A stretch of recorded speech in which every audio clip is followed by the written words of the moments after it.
Hi, welcome to this first lecture on the Python programming course.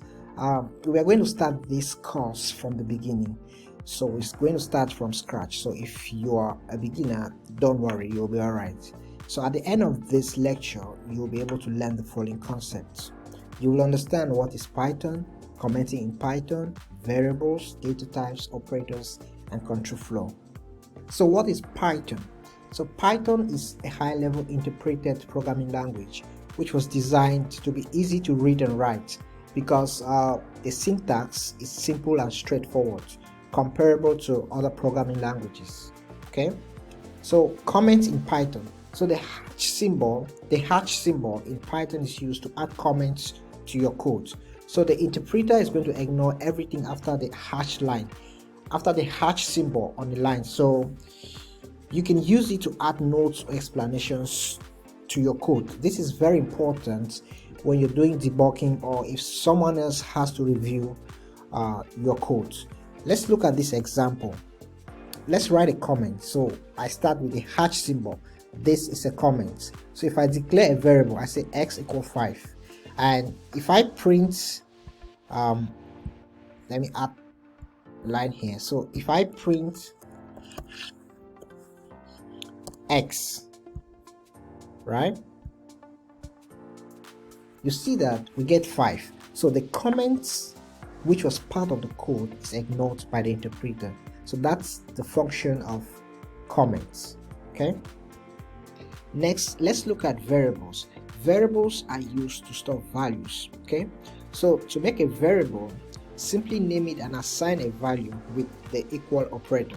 For instance, we can store the value 5 in the variable x. So x is equal 5. We can store the value 10 in the variable y. So y equal 10. So we can store the string hello as z. So now let's access the value that is stored in the variable z. So if I print this, you'll see that we get hello because hello is the string that has been stored in the variable z. Okay, we can also assign multiple variables at once. So look at this example: x, y, z equal 5, 10, and hello. So the value 5 is stored in the variable x, the value 10 is stored in the variable y, and the string hello is stored in the variable z. Okay,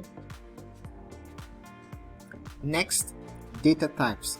Python has several inbuilt data types such as integers, floating point numbers, and strings.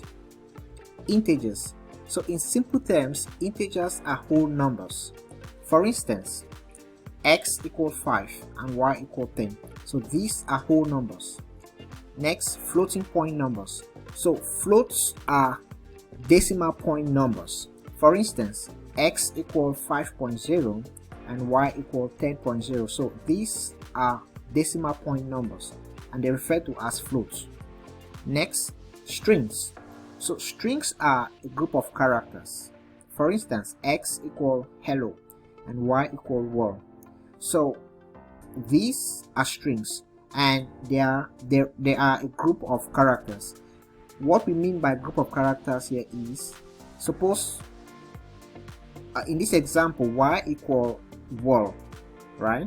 So the group of characters in these strings are w, o, r, l, and d. We can also use the type function to check the data type of a value. Take a look at this example. If x, so let's say x equals 5. So if we want to check the type of value in x, we will just print type x. It should return an integer because x is an integer. If x is equal 5.0 and if we print the type x, it will be a float. And if x is equal hello, is the string hello, and if we print x, then it should return a string, right?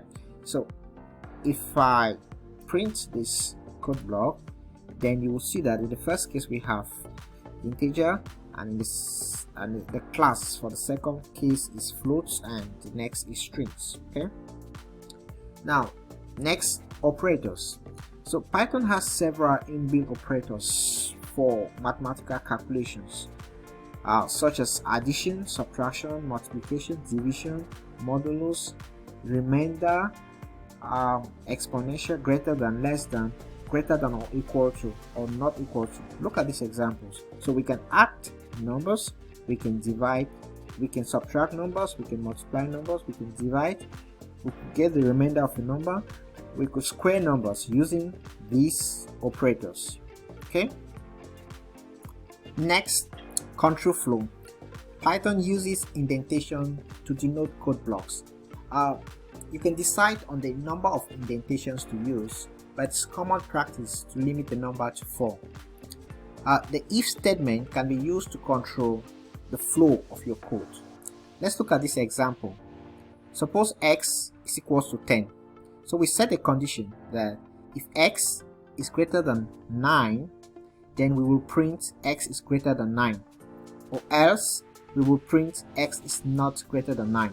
And if we run this code block, we will see that x is greater than 9 because x is actually greater than 9, because x is 10.